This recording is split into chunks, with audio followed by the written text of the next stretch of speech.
Hey guys, tonight we're heading into the sun-baked hills of Ethiopia, where coffee isn't just something you grab on your way to work. It's a sacred, smoky ritual that stretches across centuries, continents, and ceramic cups no bigger than a shot glass. You arrive in a village just before dusk, where the air smells like dust, wood smoke, and something slightly sweet, almost like burnt sugar, but earthier.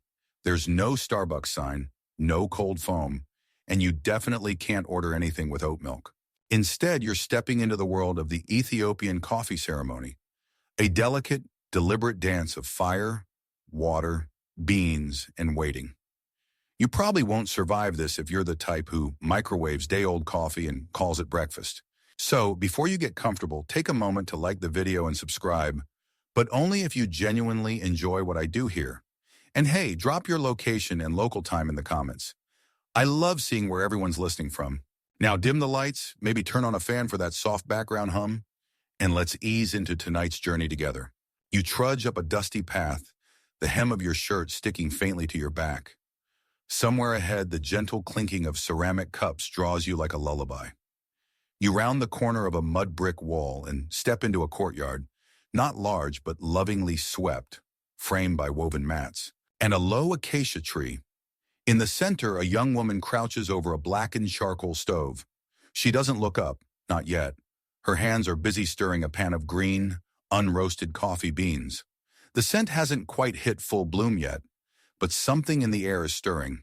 You take a seat on a low wooden stool offered by a passing uncle type with a smile that says, "You're here now. Don't rush it." A child walks by chewing sugar cane, his face streaked with ash and sunshine. Somewhere in the distance, a goat complains dramatically. You're not in a museum. You're not even in a performance. You're in a moment that's been lived 1,000 times before you and will be lived 1,000 times after. The woman at the fire is the Buna Tetu, or coffee hostess. That role, respected, central, and always female, is passed down like a secret recipe. She doesn't speak at first. The sound of the beans dancing against the pan is the only music. It's a soft, rhythmic hush, like small stones in a rattle. Each stir, each tilt of the pan releases a little more fragrance, building towards something that isn't quite here yet. Here's your first mainstream history fact. Coffee, or more accurately the Coffea arabica plant, is widely accepted to have originated in the Ethiopian highlands. Most scholars agree that the Oromo people were likely among the first to consume the beans, though they may have chewed them with fat instead of brewing them. Now here's the quirky bit. There's a goat involved. You've probably heard the legend of Kaldi, the 9th century goat herder whose animals got suspiciously hyper after munching red berries from a particular tree. According to the tale, Kaldi brought the beans to a local monastery, where a monk, ever the fun police, threw them into the fire. The aroma naturally was heavenly. The monks decided to try boiling the beans, and just like that, caffeine entered the chat. Historians still argue whether Kaldi ever existed or if this charming story was just a retroactive commercial for the world's favorite stimulant. But the Ethiopian coffee ceremony? That's real. Still practiced. Still powerful. Still 1,000 tiny choices made with patience. Back in the courtyard, the beans begin to darken. They jump higher in the pan now, glistening with oils. The hostess leans in, eyes half-lidded, stirring with the kind of focus usually reserved for heart surgery or TikTok dance tutorials. You're surprised how quiet everything has become. The clatter of life has slowed, paused even, as if the ceremony casts a radius of calm. A slight wind nudges the smoke sideways, and the first true smell of roasted coffee hits you. Deep, earthy, almost chocolatey, but with something darker underneath. It's not the nose-scorching scent of burnt espresso. It's layered, alive, and it makes you wonder why you ever settled for that cold office brew that tastes like regret. The roasting ends in a soft final flourish. She removes the pan from the flame and waves it gently so the beans cool evenly. If she notices you watching, she doesn't say anything, but you get the sense she knows, that she's showing you something old, something inherited. You might wonder, why roast the beans right there, instead of using pre-roasted coffee like everywhere else on Earth? Well, part of it is freshness, but part of it is spiritual. The ceremony is about presence. You don't rush it. You don't automate it. You live in it. Just then a neighbor arrives with a shy nod. Then another. They sit quietly. No one's talking yet. The ritual hasn't given them permission. It's like entering a theater before the play begins. You know the story's coming, but you respect the silence before the first line. And right now you're in that hush, in the pause, in the ember glow edge of a tradition older than most written languages. You might feel a little awkward. That's okay. Buna's ceremonies aren't really about you. They're about the we, the community, the shared pause in the noise of life. But even so, you belong now. You're in the circle, and that aroma drifting from the beans? It's wrapping around you like a lullaby made of smoke and soil. And that's only the beginning. The fire crackles softly now, reduced to a slow, glowing pulse. The beans, freshly roasted, rest in their wide metal pan like tiny bronze jewels, whispering heat into the air. The hostess finally glances your way. It's not a look that demands anything. It's a quiet acknowledgement. You've made it through the first part. Not everyone does. Some tap out early, muttering something about needing Wi-Fi. You stay seated. She rises slowly, her dress, often a traditional white Habesha chemise, though tonight it's faded lilac with a bit of embroidery, brushing the floor. In her hands, she holds the jabina, a sleek, gourd-shaped clay coffee pot with a thin neck and wide belly. It's black from use and fire-slicked like an old violin. The kind of object museums label with plaques, but here, it's just a tool, warm and familiar. There's a rhythm to everything she does, but it's never hurried. First, she scoops water from a clay jug. Then she gently places the jabena directly onto the coal bed, balanced without haste. Water begins to warm inside, barely audible under the courtyard's gentle quiet. You can hear birds settling down in the nearby trees. A breeze rustles the straw roof of a goat shelter, and softly, you hear the beans again, this time being poured into a wooden mortar. Here's a fun mainstream historical fact to stir into the pot while she begins grinding. Coffee was introduced to the Arabian Peninsula via Ethiopia, specifically through the port city of Mocha in Yemen. By the 15th century, it was being consumed in Sufi monasteries to aid in night prayers. So yes, your local Cafe Mocha owes a debt to both spiritual insomnia and ancient trade routes. But you're not in a monastery. You're in the courtyard, and the hostess now holds a long wooden pestle. With deliberate grace, she starts to grind. Thump, thump, thump. Sound is soft but insistent, like the heartbeat of a living place. Each hit sends a shiver through the wooden mortar. The beans crack, then crumble, releasing their last reserves of oil and aroma. It's mesmerizing, almost trance-inducing. You realize you've been staring for maybe too long, your mind melting into the rhythm. The child with the sugar cane is back, now tracing pictures in the dirt with his toes. You wonder what he sees. Does he even register how ancient this act is? Probably not. To him, it's just what happens every day. But to you, fresh from a world of drive-thrus and coffee pods, this is an echo of something older. Much older. Now for your quirky tidbit, in some rural parts of Ethiopia, butter is occasionally added to coffee during ceremonies, especially in the south. Yes, you heard that right. Actual churned butter. It gives the brew a thicker, more nourishing quality.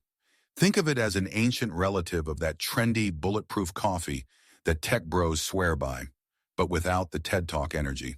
The hostess finishes grinding, and now the air is thick with scent. Roast, wood smoke, something nutty. She uses a funnel made from dried grass to guide the grounds into the warming jabina. No filters, no paper sleeves, just hot water and fresh grounds, mingling over flame. Historians still argue whether the original preparation method of coffee was boiled like this or closer to today's filter styles. Some point to Ottoman Turkish traditions, others to early Yemeni brews. But in this moment, none of that really matters. What matters is that you're here watching something that is both performance and prayer. The coffee begins to boil, slowly at first. Bubbles rise, then collapse. The hostess lifts the pot, swirling it gently, letting the brew settle, then returns it to the heat. She repeats this dance a few times. Lift, swirl, wait. Each movement feels ancient, like choreography passed down through generations without ever being written down. You realize that you haven't spoken in a while. Neither has anyone else. There's a reverence to this stage of the ceremony. Not solemn, but definitely sacred. Then just as you begin to wonder if your legs will fall asleep from the low stool, she removes the jabina and places it gently on a folded cloth. The bubbling stops. The scent deepens. And then incense. From somewhere beneath the bench, she pulls out a small bowl and sprinkles frankincense onto the same coals that just cooked your coffee. The resin melts instantly, sending up curling tendrils of white smoke. It doesn't just smell good, it shifts the air. You feel like you're inside something now, a container of time, a pause made solid. The smoke wraps around you and suddenly you're not just a guest. You're part of a ritual. The first of many cups will be poured soon.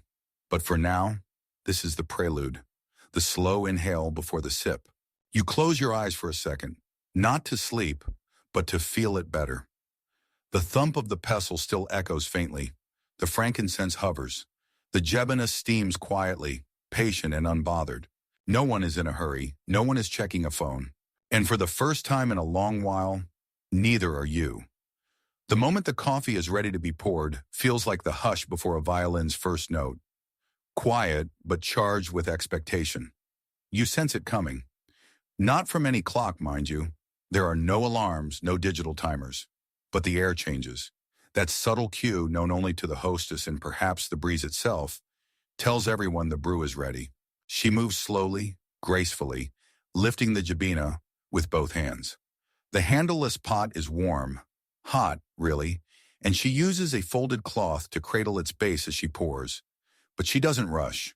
The neck of the jabana is long and curved, and it takes skill to pour from such a shape. The stream of coffee is thin, unwavering, and expertly aimed. She fills the first tiny cup. It's called a Sinai. No handle, no design, just a simple white vessel the size of a thimble. The dark liquid inside it gleams like polished wood under moonlight. You watch her go through a quiet ritual. Pour, fill, set down. Then again. Each cup is filled from a slow, arcing stream without spilling a drop. That's not just aesthetics, it's tradition.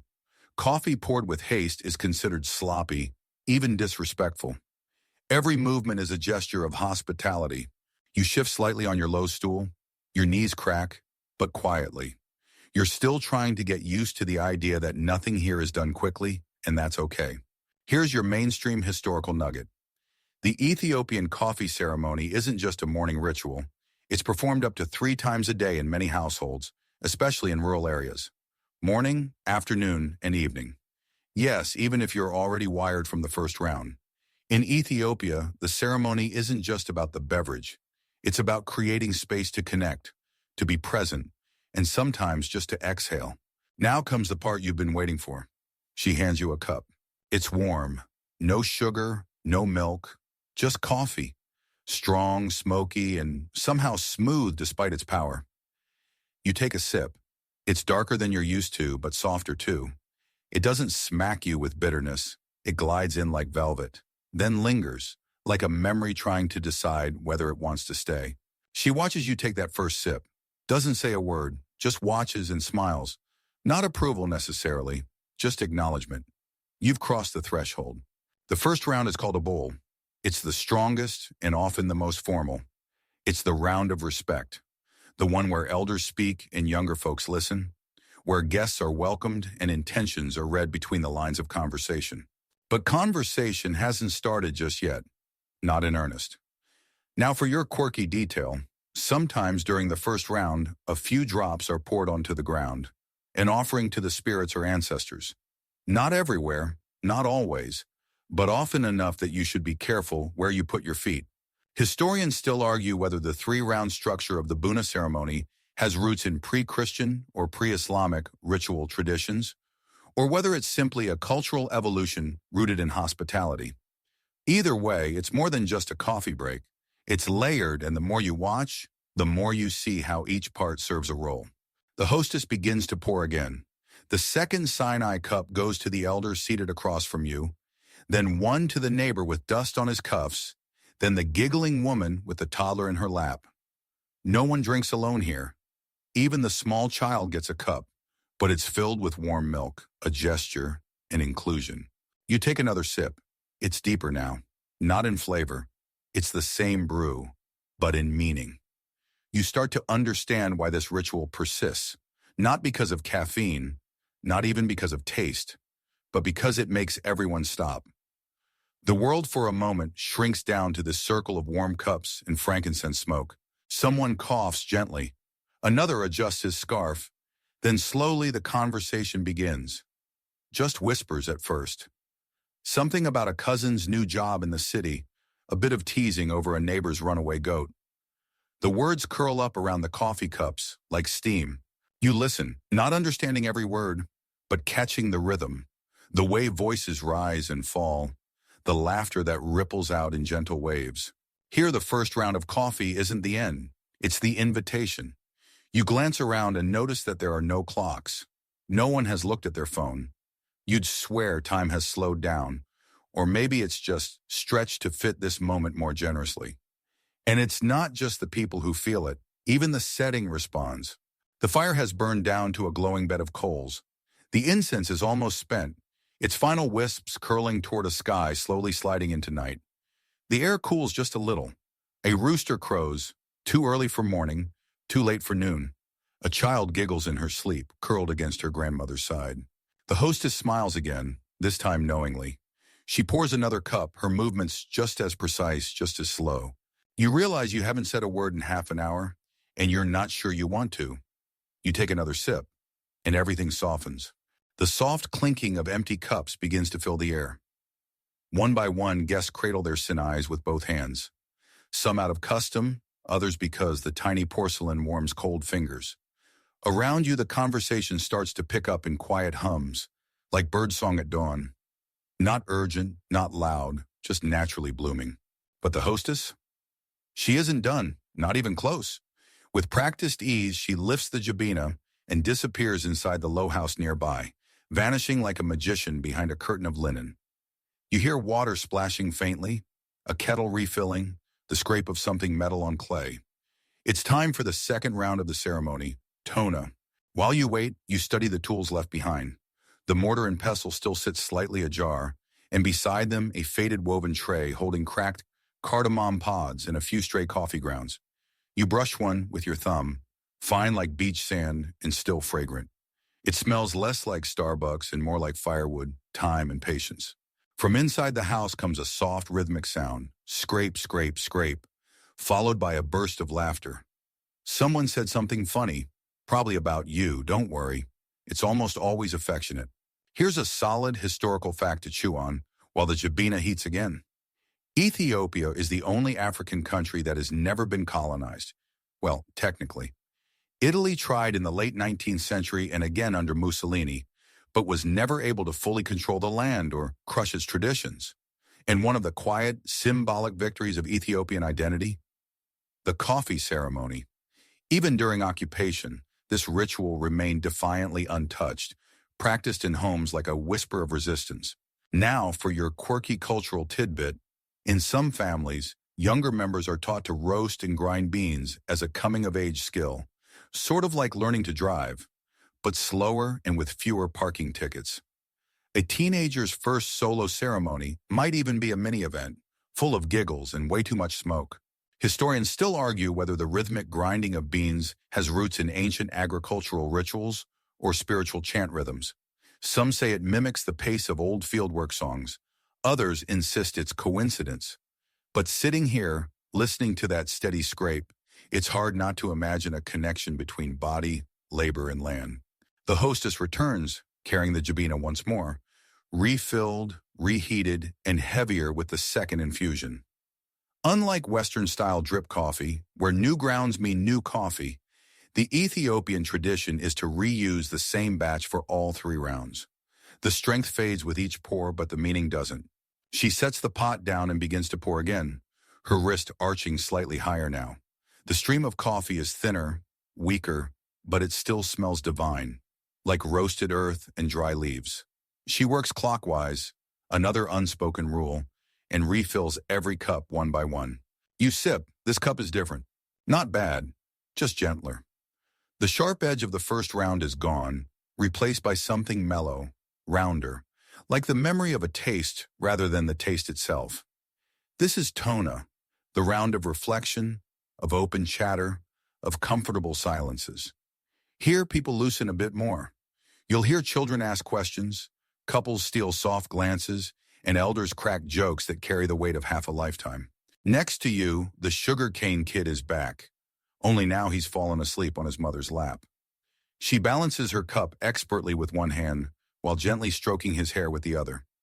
A chicken struts by like it owns the courtyard. No one flinches. You lean back just a little, legs stretched out carefully. The edge of your stool creaks, but you're too drowsy to care. There's something deeply satisfying about being in a space where time moves in spirals instead of straight lines. The woman across from you begins telling a story, half whispered, half sung. You don't catch every word, but the cadences pull you in. It's about a lost cow, a clever girl, and a hyena who might have been a prince. You're not entirely sure what the moral is, but the others laugh. And you laugh too, because why not? And now, the open secret of Tona. This is the round where truth comes out, where grievances can be aired, confessions shared, or hearts mended. In many rural communities, people say things over the second cup that they couldn't say over the first. Not because they're braver, but because they're softer. The caffeine has started to fade, the fire's lower, the air's thicker. It's harder to lie in such stillness. You start to wonder how many disagreements in your own life might have gone differently if they'd happened over Tona instead of during a group text or a 3-minute phone call while parallel parking. A grandmother rises slowly, brushing off her skirt. She takes her empty cup to the hostess, not out of duty, but out of thanks. The gesture is small but intimate. You feel it in your chest. You glance at your cup, almost empty. No one pushes for refills. No one rushes to clean up. They just sit, together. The fire, the jabina, the people, the whole thing breathes like an organism made of memory and habit. You yawn accidentally. The hostess notices. She laughs, not unkindly, and gestures toward the jabina. Still one more round to go. You nod, cup still in hand, and close your eyes just for a moment. And when you open them, the smoke is dancing again. The air grows cooler as the evening deepens. Shadows stretch long across the courtyard, and the last gold sliver of sunlight clings stubbornly to the edge of a clay wall before surrendering to dusk.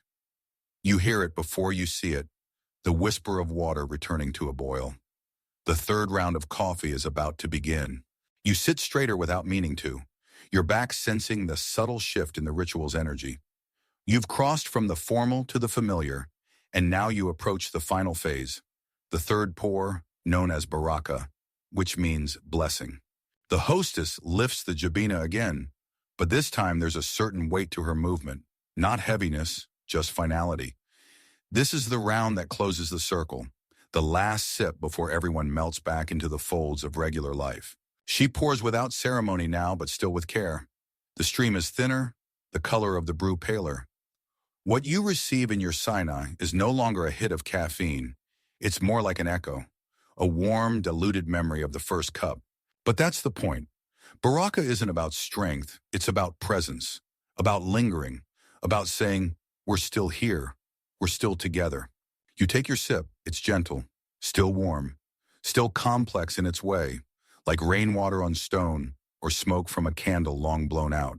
Let's slip in your historical anchor.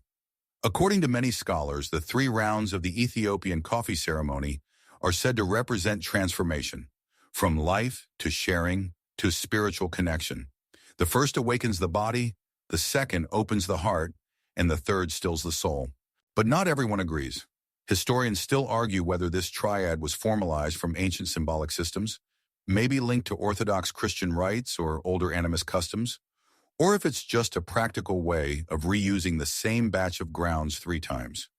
But in practice, intention seems to matter more than origin. Here's your quirky nugget.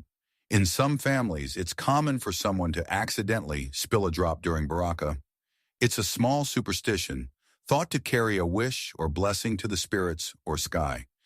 If the hostess doesn't flinch when it happens, that's a good sign. She trusts that some things are meant to fall where they may. Your hostess tonight doesn't spill a thing. She's precise to the end. Around you, the conversation has softened. No more debates about goats. No more teasing over who ate the last injera. Just murmurs. A lull. The kind of silence that says, we've said what needs to be said. Someone begins humming, an old tune, maybe a lullaby. It blends with the creaking of a nearby chair, the hiss of the fire cooling down, and the chirp of night insects awakening. You look up at the sky, it's gone velvet. Stars begin to prick their way through the blue-black like tiny needle holes in fabric. The moon rises with no urgency, casting silver onto the stone floor at your feet. The children, who were buzzing earlier, are now draped over laps or curled in baskets with woven blankets. One of them clutches a sugarcane stub like a teddy bear. You sip again. You're not entirely sure how many cups you've had. The strength has faded, yes, but the comfort has deepened. A neighbor leans over and asks where you're from. You say it softly. He nods, smiles. No more questions. Just a sharing of place, of presence. In Buna, conversation doesn't always demand answers. This is the power of the third round. It makes room for being, not doing. For silence that isn't awkward. For stillness that isn't empty. The hostess finishes pouring.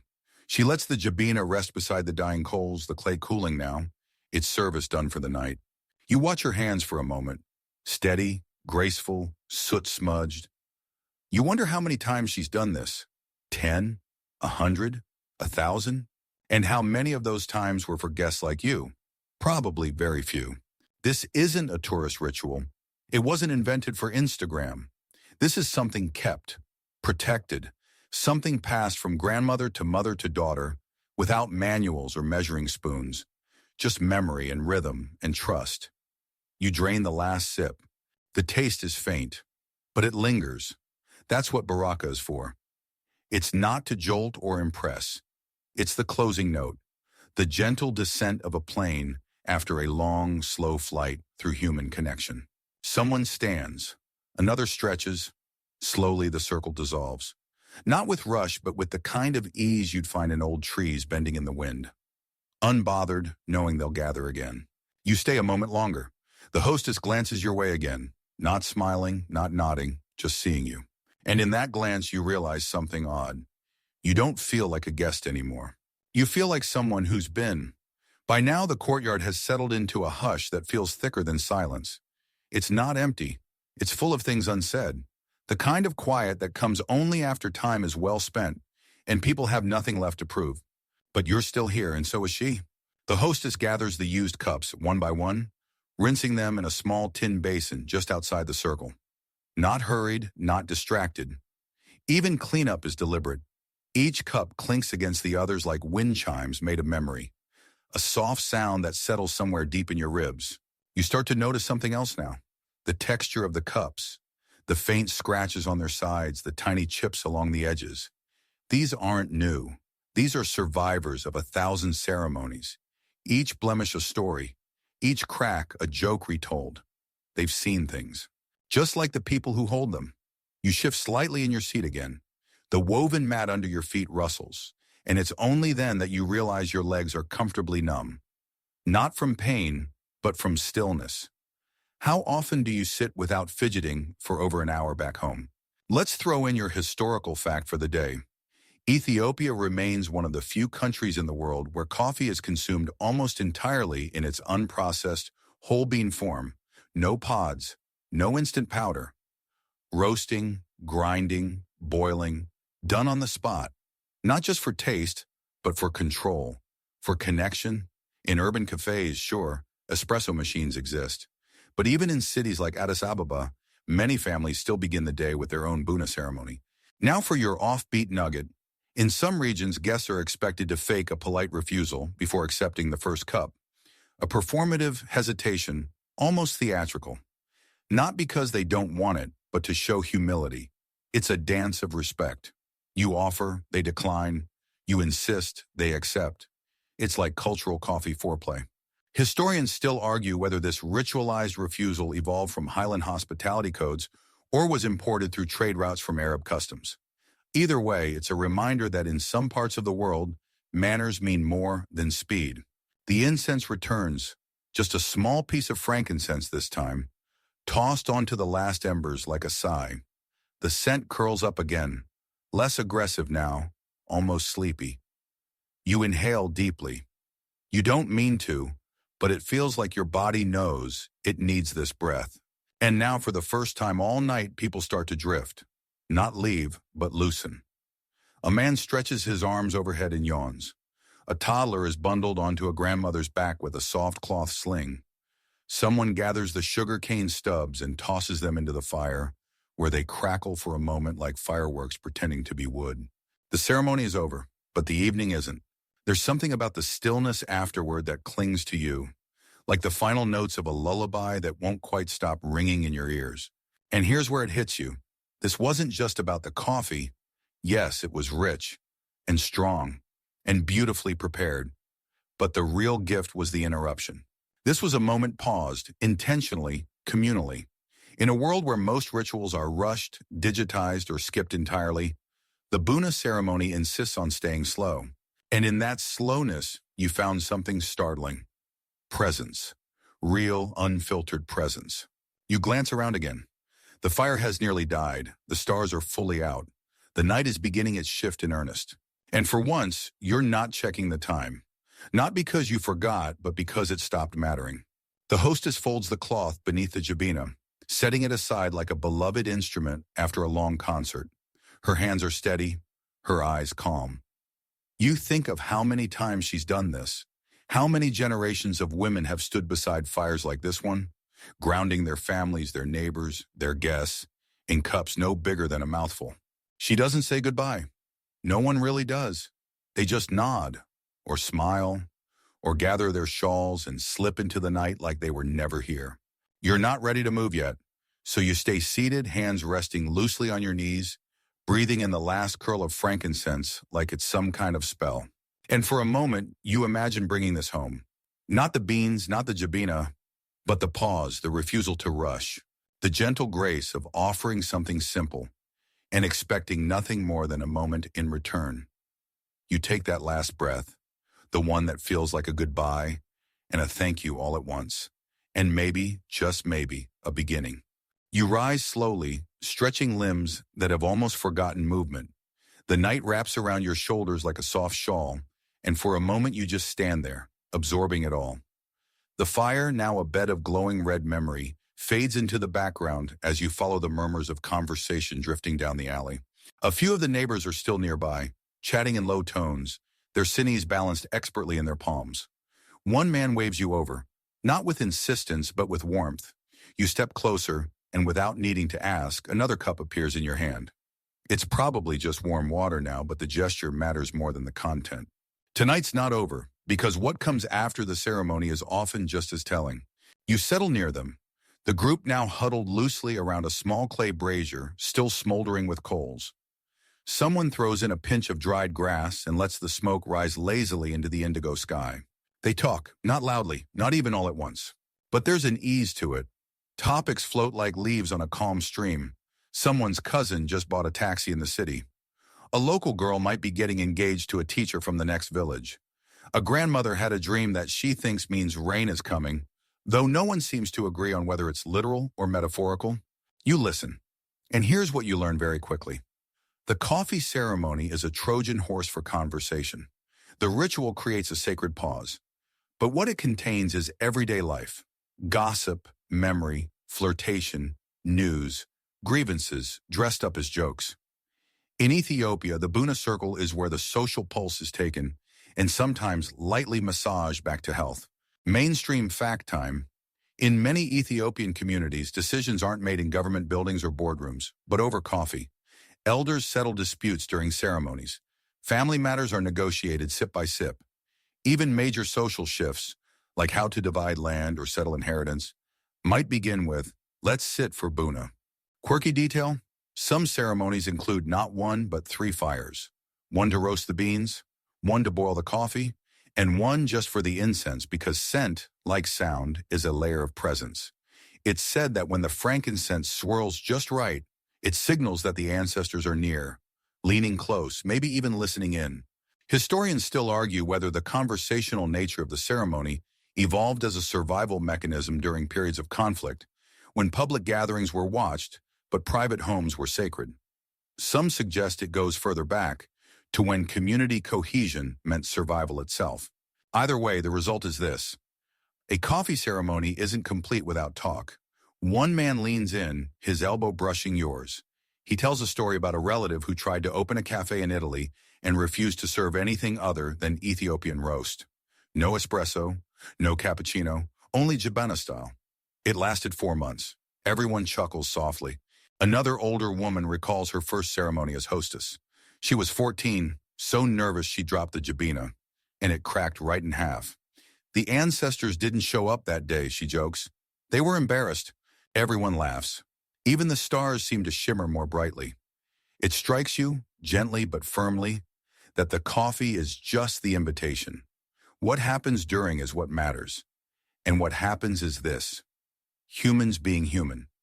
Stories told, eyes met, laughter shared, grief acknowledged without needing a formal eulogy. There's something disarming about sipping from the same style of cup as everyone else. There are no tall or grand or venti hierarchies here. Everyone drinks from the same equal vessel. You begin to see how the design of the ritual flattens status, allowing for moments of genuine connection. You find yourself talking now, too, not with grand speeches or clever takes, just small things: where you're from, what the city smells like in the rain, how coffee back home comes in paper cups with your name spelled wrong. Someone laughs at that and mimics your name with a wild flourish of vowels. It's all good fun. The group welcomes you not with applause or ceremony, but with belonging. The topics drift. Someone brings up a local myth about a jackal who steals fire and gets turned into a shooting star. Another counters with a folk tale about a clever donkey who outwits a lion. The line between fact and fiction blurs softly in the smoke. A boy throws another twig on the coals. The fire flares, briefly illuminating everyone's faces in amber light. In that moment, you realize something odd. You don't feel like a visitor anymore. You're no longer watching a tradition. You're in it. Maybe just for tonight. But that's enough. You glance down at your empty cup. The third round is long gone, but the conversation, it's just warming up. As the night ripens, the talking picks up pace. Not louder, necessarily, but looser. Less careful. Words tumble out now without the need for measured pauses or rehearsed phrasing. The coffee is gone, but its afterglow lingers in everyone's blood, making tongues quicker and inhibitions slower. You realize you're seeing the ceremony's true center. Not the jabina, not the beans, but this, the conversation that coffee permits. Next to you, two women lean close, whispering in bursts, their laughter occasionally slipping out like a squeaky hinge. You don't understand the words, but you recognize the tone. Something mischievous, possibly scandalous. Gossip? Probably. But delivered in the way only practiced tongues can manage, with innuendo, side-eye, and a conspiratorial hand hiding the mouth. A man clearly in his 60s holds court across the circle. He punctuates every other sentence with a shake of the head and a chuckle, half amusement, half disbelief. Something about the mayor's nephew, or maybe a goat, or maybe both. This is where Buna shows its second face. You were lulled by the incense, the slow pour, the rhythmic grind. But now you see the caffeine for what it is, a fuel for human theater. It sharpens tongues and stretches out evenings. In many households, this is when everything gets aired. Politics, family drama, neighborhood misbehavior, even secrets you'd think were locked down by wedding vows or blood oaths. Here's your mainstream anchor. Ethiopia's oral tradition is one of the richest on the African continent, with entire genealogies, legal principles, and histories passed down verbally, often over coffee. The Buna Circle isn't just casual chat, it's also a place where the collective memory of a village is sustained. Stories told here become the version that survives. Quirky tidbit time. In some communities, there's an unspoken rule that no one can start a formal argument during the first cup. You have to wait until Tona. But once you're there, Buna becomes the courtroom. So-and-so didn't return my donkey? Let's sit for coffee. The rules are different here, but they're respected. And most importantly, they're enforced by the weight of group presence, not authority. Historians still argue whether this kind of consensus-based conflict resolution over coffee predates formal Ethiopian legal systems or simply ran parallel to them. What's clear is that the Buna Circle often works better than a judge. There's no gavel, but there's plenty of pressure. You glance over to the storyteller. He's now explaining how one of his relatives once faked a broken leg to avoid marrying someone his mother had chosen. His reenactment is dramatic, exaggerated limping, a hand to the forehead, a tragic moan. Everyone laughs. Someone nearly spills their tea. But then, just like that, the mood shifts. A woman to your right begins speaking, not loud, but with that distinct timbre of someone turning personal. The room stills. Even the chickens nearby go quiet. You catch a few words. Mekdem, Sirach, something about a child, or maybe an inheritance. She speaks with a kind of weight that pulls the smoke toward her like gravity. And the others, they don't interrupt. They don't rush to fix it. They just listen. You feel your spine straighten unconsciously. When she's done, no one claps. No one gasps. There's a moment of silence that feels heavier than words. Then slowly, someone leans forward and says something short. A reply. Not a solution, just a tether. A way of saying you're not alone in this. It's moments like this that make you understand something most visitors never really grasp. The coffee isn't the point. It's the door. What happens inside this swirling, sacred exchange of truths, jabs, jokes, and support, that's the ceremony. You take a deep breath. The air is thicker now, touched by late-night dampness. The scent of frankincense has faded into memory, replaced by something more human.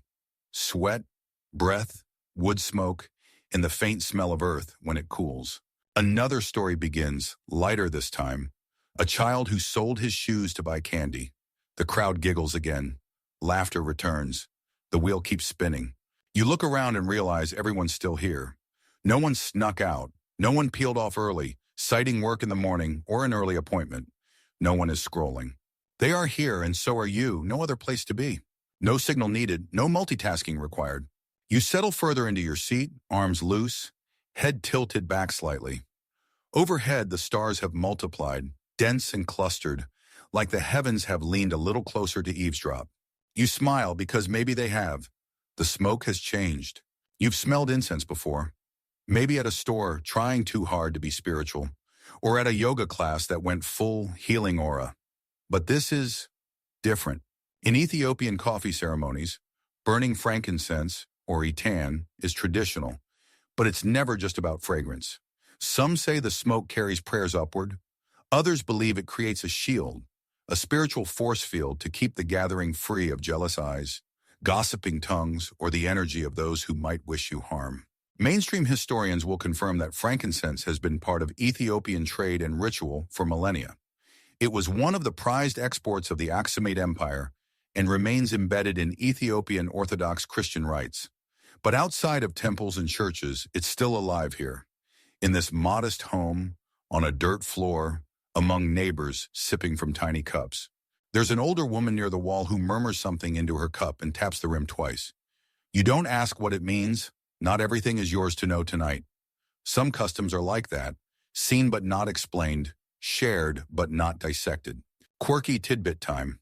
In some rural regions, people believe that if you forget to burn incense during a coffee ceremony, you might accidentally invite a czar, a mischievous spirit known for messing with people's heads and stirring up household drama. The solution? Another round of coffee, with extra incense, please. Now here's the part that chills you a bit, but gently like a cool breeze behind your neck. There's an unspoken belief that the presence of ancestors becomes more tangible during coffee ceremonies. Not visible, not dramatic, but sensed, like how you know someone's in the room before they speak. The frankincense? It's both a bridge and a curtain. It invites but also shields. Historians still debate how much of this spiritual layer predates Christianity in the region. Some argue that the ceremonial use of incense reaches back to Ethiopia's Cushitic roots, blending animism, ancestor worship, and celestial observance. Others believe it evolved in tandem with Orthodox liturgy. Either way, the result is the same. Fragrance becomes faith. You lean back and let your eyes close.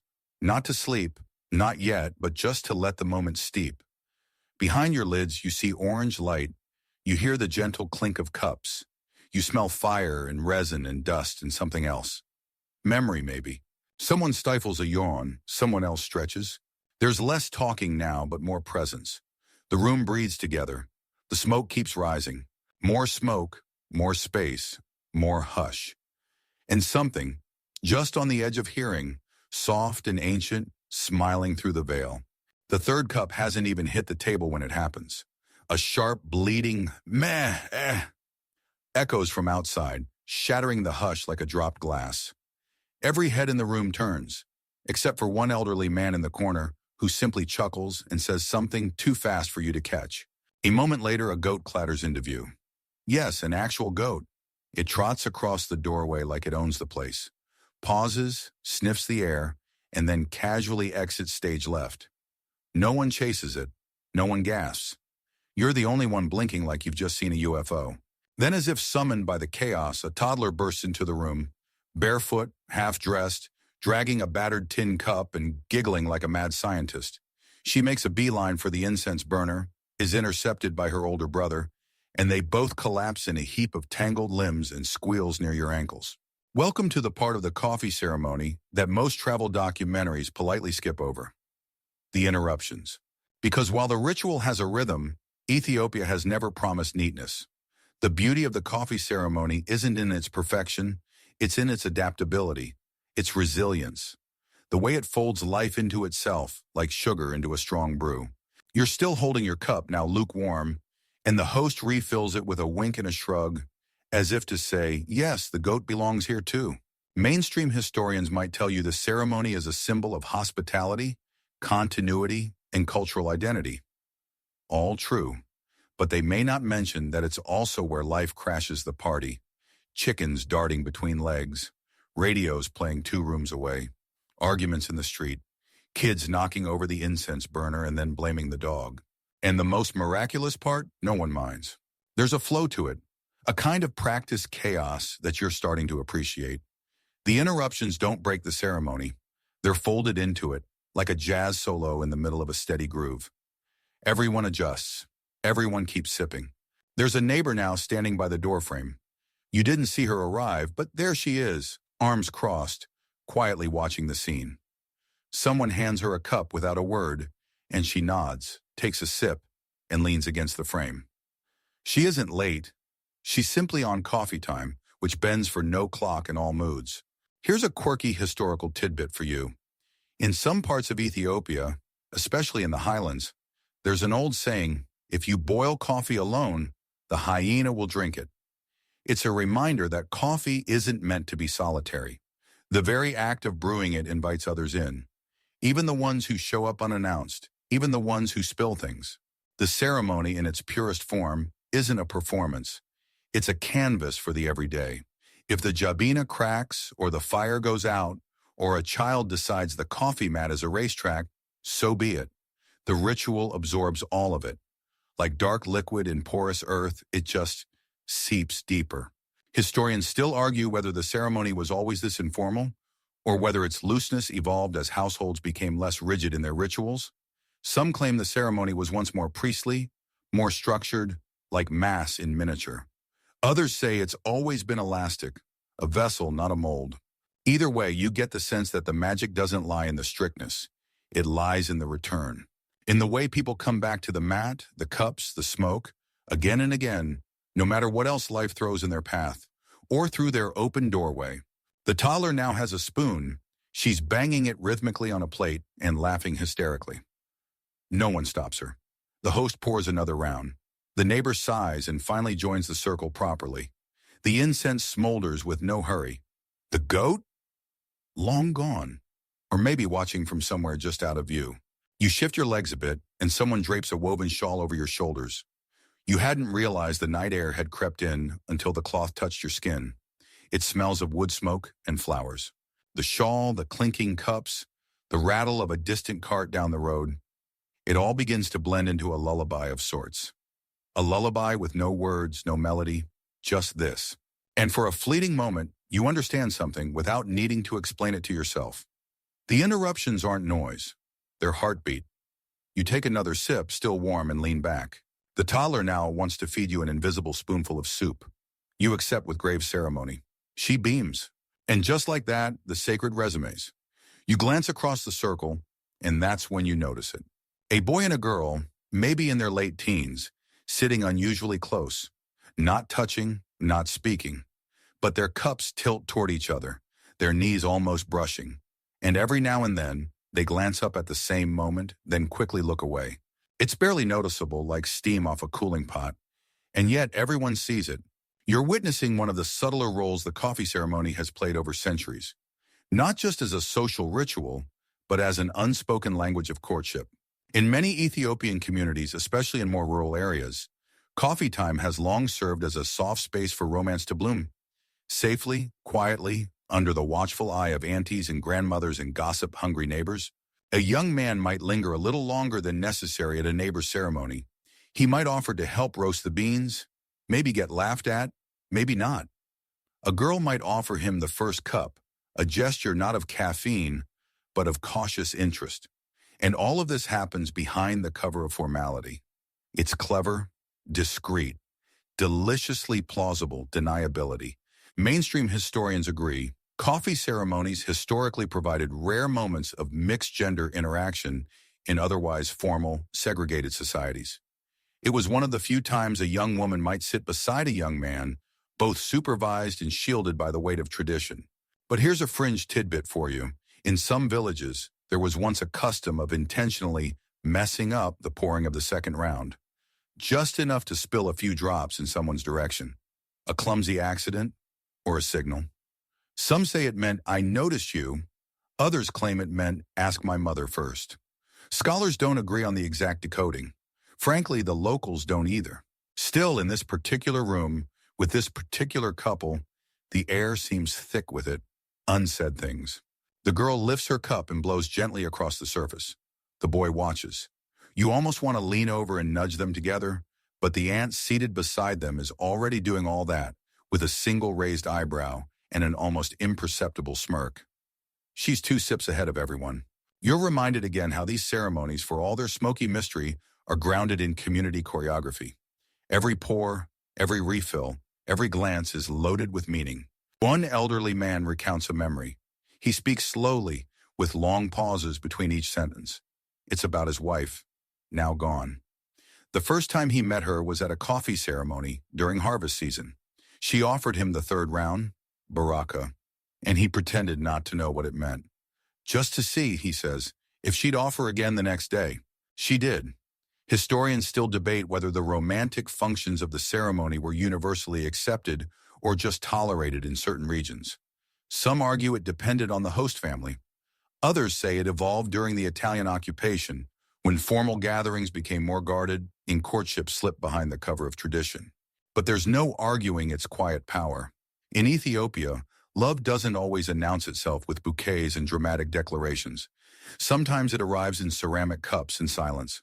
Even now, in the heart of cities like Addis Ababa, where Wi-Fi hums and espresso machines hiss in modern cafes, you'll find couples side by side, still leaning in over 3 rounds of buna. And in the diaspora, young Ethiopians host ceremonies as cultural nights, but sometimes also as low-key date nights, with homemade popcorn and hand-ground beans standing in for neon lights and awkward small talk. And no, you probably won't see any of this on Instagram. It's too slow, too quiet, too real. In front of you, the young couple stands up to help gather used cups. She holds the tray, he takes the cloth. Their fingers graze briefly. The aunt notices. She says nothing. You sip your second round slowly, wondering if you just witnessed the start of a lifetime. And if not, well, at least they have coffee. Outside, a rooster calls into the late dusk. Someone hums an old lullaby. You can't tell if it's for the child curled up near the stove or simply for the evening itself. The cups are nearly empty again, but no one rushes to refill them. The room lingers in a pause like a held breath. Everyone knows the third round is coming, and with it, a shift. But for now, there's still time to steal glances, to lean closer, to let love steep, slowly, in ceramic silence. The cups are empty now, save for a ring of dark grounds at the bottom. You set yours down and blink as the scene around you gently begins to morph, not in any mystical sense, but with the slow, undeniable stretch of memory crossing miles and generations. Because the ceremony doesn't stop here, it travels. As the woman refills the jabina with water for the third round, baraka, your thoughts drift outward, to high-rise apartments in Toronto, basement lounges in Melbourne, and small, sun-drenched kitchens in Atlanta, where Ethiopian families live far from the highlands, yet gather just the same. Diaspora life is a strange duality.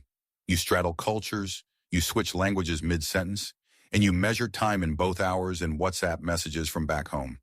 But one thing stays weirdly consistent: Buna time. You're now imagining a tight Brooklyn apartment with a hand-woven misab basket repurposed as a side table, a plug-in hot plate where a charcoal burner would have been, and a jabina carried through customs, now bubbling patiently while children argue about Netflix. Here, the coffee ceremony becomes more than tradition. It becomes an anchor. Historians point out that among immigrant populations, rituals like this often strengthen, not weaken over time. While the surrounding world changes, jobs, slang, climate, the act of roasting, grinding, pouring, and sipping becomes a reassuring constant. And with Buna, there's an added bonus: the smell. In a rented apartment in Paris, that scent becomes an unofficial home fragrance. In Nairobi, it floats above bustling apartment blocks. In Tel Aviv, Cape Town, and Stockholm, it's the same smoky warmth rising from modern stovetops, trying to recreate what was once an open fire under eucalyptus trees. Some families in the diaspora adapt the ceremony for time constraints, a Saturday-only ritual or a once-a-month gathering. Others speed it up slightly, roasting beans in a pan while reading emails. But somehow it still works. The scent still fills the home, and the conversation still slows down around that first sip. There's even a fringe movement among second-generation Ethiopians in the US and Canada who are reviving ultra-traditional Buna ceremonies, sourcing clay cups, importing incense, even handcrafting tiny stools to sit on. Some live stream the process, others just use it as a reason to get their cousins off their phones. Of course, not everyone agrees on how much change is too much. Historians still debate whether diaspora versions of the ceremony dilute its cultural essence or keep it alive through creative adaptation. Some argue that switching charcoal for electricity is no big deal. After all, fire is fire. Others insist that without the full ritual, it's just another cup of joe. But talk to any grandmother perched in a London flat, pouring Buna for her grandchildren as Beyoncé murmurs from the radio, and she'll tell you this is the real thing, because the heart of the ceremony isn't in the perfect jabina or the incense brand. It's in the gathering, in the shared pause, in the stories that float up between sips. Back in the village, you ask someone quietly if they've ever done this ceremony abroad. "Oh yes," she nods. "I made Buna in Dubai, in a hotel room. I used a kettle and a saucepan, but still, 3 rounds. I even brought my own beans."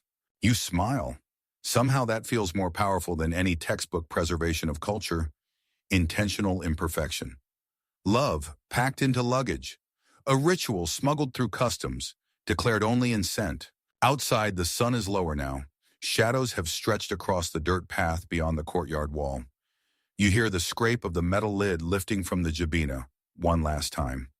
You can't help but wonder what this ritual will look like 50 years from now.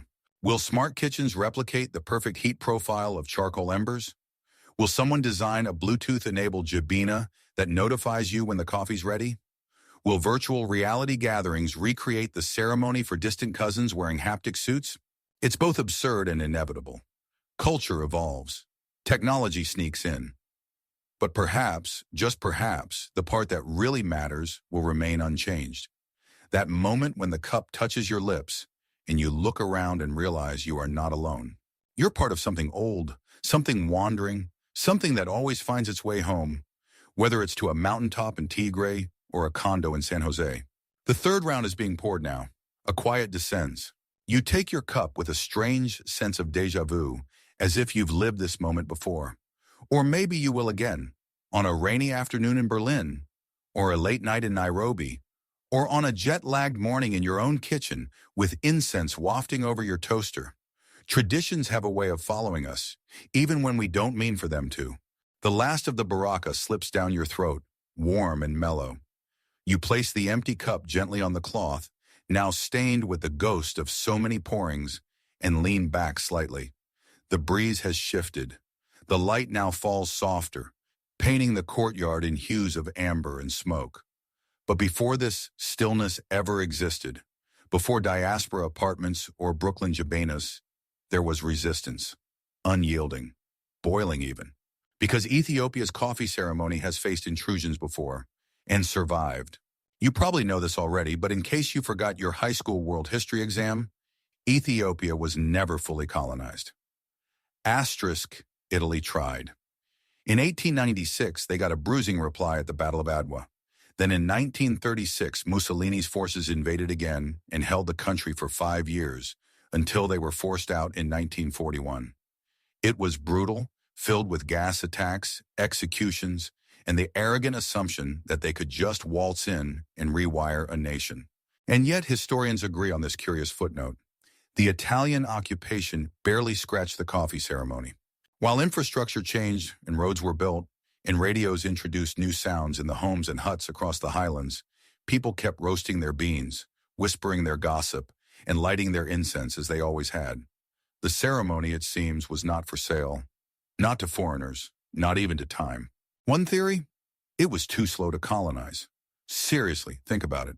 Occupiers like fast change, flashy takeovers. But the Buna ceremony is stubbornly unprofitable. No one rushes it, no one packages it. You can't bottle it and sell it at a Shell station. Also, it's matriarchal. Women lead it, quietly, consistently, across thresholds, beneath banana trees, and beside worn kitchen stoves. This isn't a tradition that shouts, it just refuses to disappear. And here's something even more deliciously ironic. Italians actually adored Ethiopian coffee. They built cafes in Addis Ababa. They drank it religiously.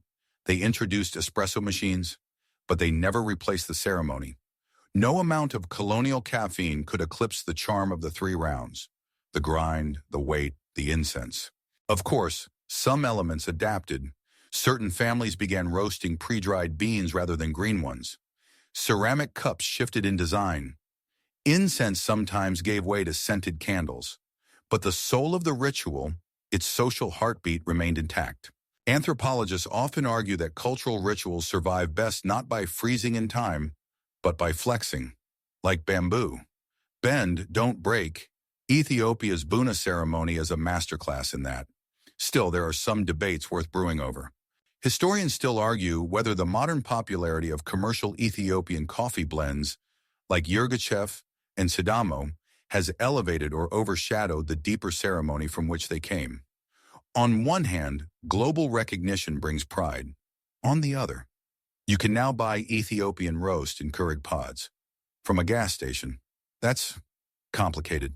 But here in this courtyard, or in any living room where the full ritual is played out, you're reminded that the essence isn't about the bean's label. It's about being present. No marketing can fake that. No imperial dream can standardize it. And no to-go cup can contain it. As your thoughts drift between sips and centuries, you notice something. The rhythm of the courtyard matches 1,000 others, past and future, home and away. Whether under occupation or migration, the ceremony pulses with the same sacred slowness. Even in the darkest chapters of Ethiopian history, wars, droughts, exoduses, the Buna tradition provided a kind of spiritual scaffolding, something to return to, a ritual immune to conquest. And that immunity? It came not from brute force or loud protest, but from something quieter, something subtle. Imagine trying to colonize a scent, or confiscate warmth, or impose taxes on shared silence. It doesn't work. So the ceremony lived on, through whispers, through daughters teaching daughters, through coals lit at dusk, through 3 sips taken, each slower than the last. And in that stubborn continuity, the coffee ceremony became a kind of resistance. A rebellion brewed slowly, in clay pots, with stories passed like sugar. You look up, and the sky has shifted again. A pale moon peeks out over the hills, blurring just slightly through the curls of incense still drifting lazily in the breeze. You wonder what else has survived like this. Unchanged, unbothered, unimpressed by history's attempts to bend it. Maybe nothing. Or maybe only the really important things. Like the sound of your name spoken slowly by someone you love. Like the comfort of bitter coffee poured sweetly by an elder's hand. Like the smell of roasted beans on a Tuesday afternoon, in a country half a world away. You lean forward slightly, elbows on your knees, the cup still warm in your hand. There's a pause, intentional maybe, before someone reaches for the jabina again. A ceremonial reset. You're not in a hurry. No one ever is. Because here's the thing you've come to understand. Ethiopian coffee ceremonies aren't just about the drink. They're about stories. And tonight, your host smiles mischievously. He's about to tell you a peculiar one. It's the tale of the caffeine-resistant monk. Now, don't roll your eyes. Every culture has its fringe figures. Half historical, half folklore, fully delightful. This one? His name was Tewodros, at least in the version whispered around Harar. And Tewodros, supposedly, could drink an entire pot of unfiltered buna without blinking. No jitters, no late-night twitching. No why did I agree to brunch tomorrow, regrets. Some even say he'd sip 3 rounds before sunrise, then head straight into hours of silent meditation, without so much as a bathroom break. Impressive, or suspicious. Here's the twist. Historians still argue whether Tewodros was ever real, or if he's just the ceremonial embodiment of spiritual resilience. But his story persists, passed along like steam over porcelain. In one version of the legend, Tewodros lived high in the Bale Mountains, where the air is thin and the mornings cold enough to bite your nose.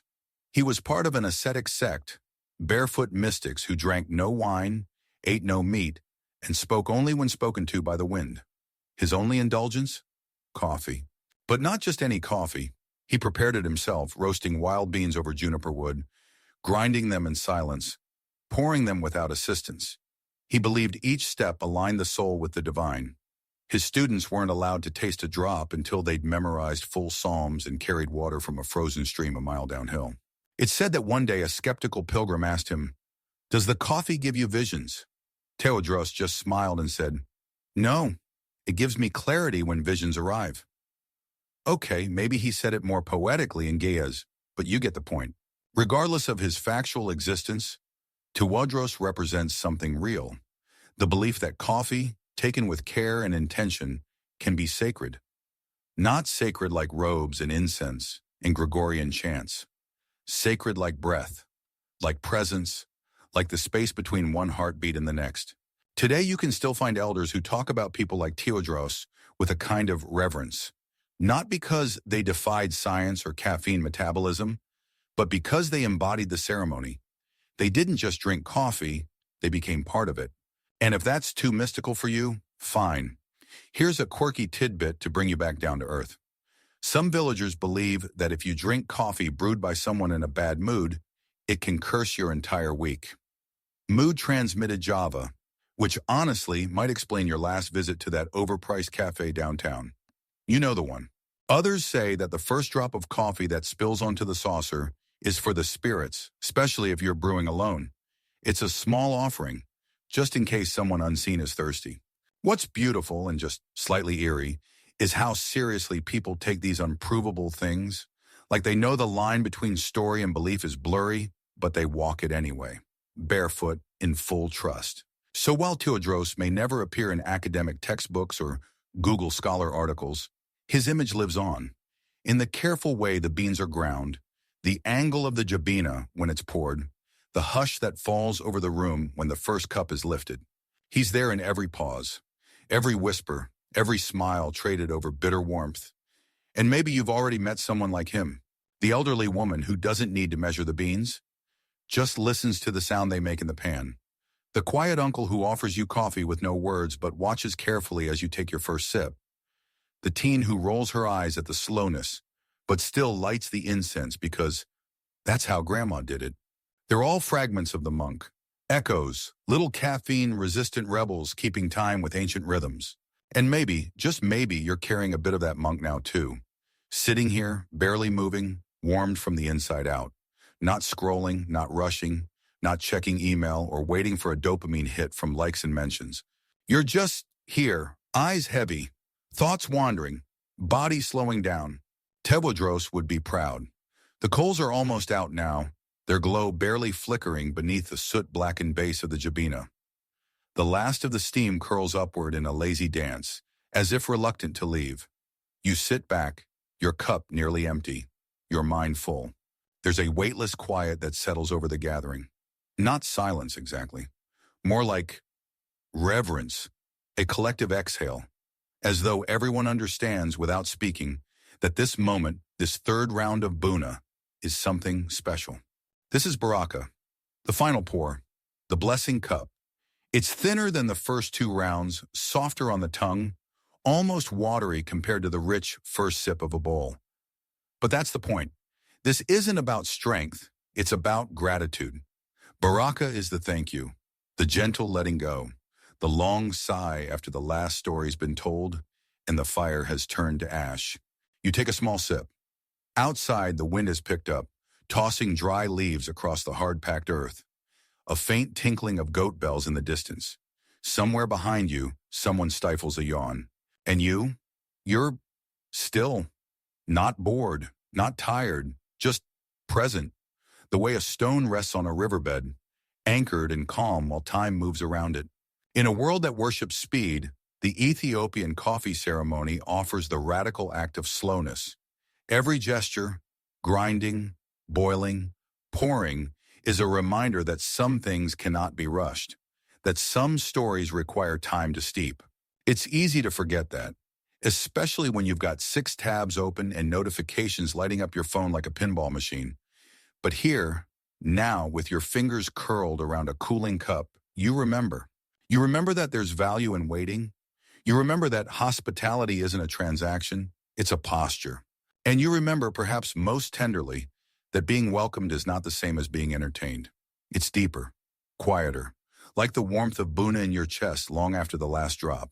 And if your eyes feel heavier now, it's not just the time or the hour, it's the weight of everything you've been handed over these last 3 cups.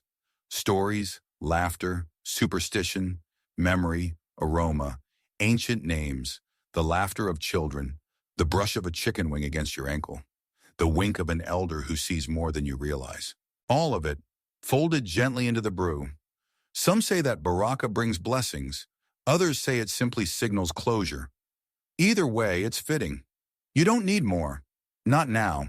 You've seen the fire lit and tended. You've watched the beans roasted and darkened.